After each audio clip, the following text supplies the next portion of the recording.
we want to keep evolving what we do and changing what we do. Can you maybe, what was Rick Costley, he produced, Rich Costley, produced the record. What was his first reaction when he heard the stuff that you already made so far until he came? I think his first reaction, the first stuff we sent to him, was that he thought there was some really good potential in it, but he didn't feel like it was finished, which it wasn't. You know, we never finish things. We finish things when we're finished recording them. That's kind of, they keep changing up until that point. So he was right, and it probably was a good thing that we waited a bit longer. But we kind of sending stuff back and forth, and then finally we went to Brooklyn and we.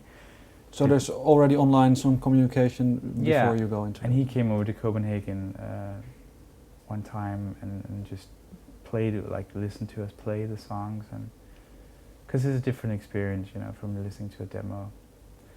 And we did 3 weeks of pre-production, just playing through the songs with him in Brooklyn, and you know, commenting and stuff and trying things out, experimenting. Did you have the feeling, because he already worked with you before, you could have kind of trusted him in a way?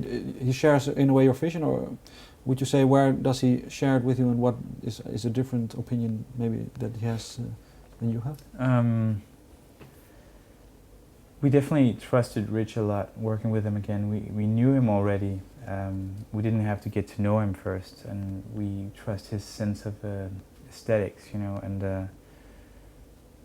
and we kind of, because we've worked with him before, we know that he knows what we want, you know, he knows the band really well, and he knows what he's, you know, what he gets himself into, saying yes to work with us. And so yeah, it was a very trusting process, very long. We spent 4 months in the studio all together in New York, but it was a good process. It's quite some time, yeah. But how many songs, when you went to New York, did you already have like a finished selection of songs, or was it all already also evolving after that? We had we had 15 semi-finished songs, I would say, and we didn't use all of them in the end, but some of them became B-sides. And why is that? Maybe why were they picked out? Well, you know, we don't want the album to be too long. It's quite long as it is, actually, but it's good to have a few extra songs. You never really know. Some songs that you think might turn out great end up not turning out the way you thought, you know. So it's good to have a few extra songs in there. And they all turn out good, in my opinion, but some better than others, you know. Yeah, you said almost more happier, maybe a little more straightforward. How would you maybe say that throughout all the songs, happiness reflects through? I mean, it's not too much on the top layer. So, do you think maybe happiness is like is more like a happy undertone, or is it more? Do you think it's more on the?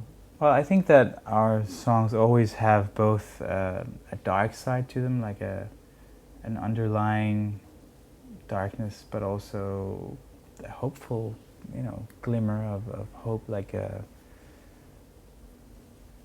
idea that could be better, or like, I don't know. I think this album is probably one of the more uplifting ones we've done, but it also has really sad passages in it. I think our music has to have both of those elements. Otherwise, we don't find it so interesting.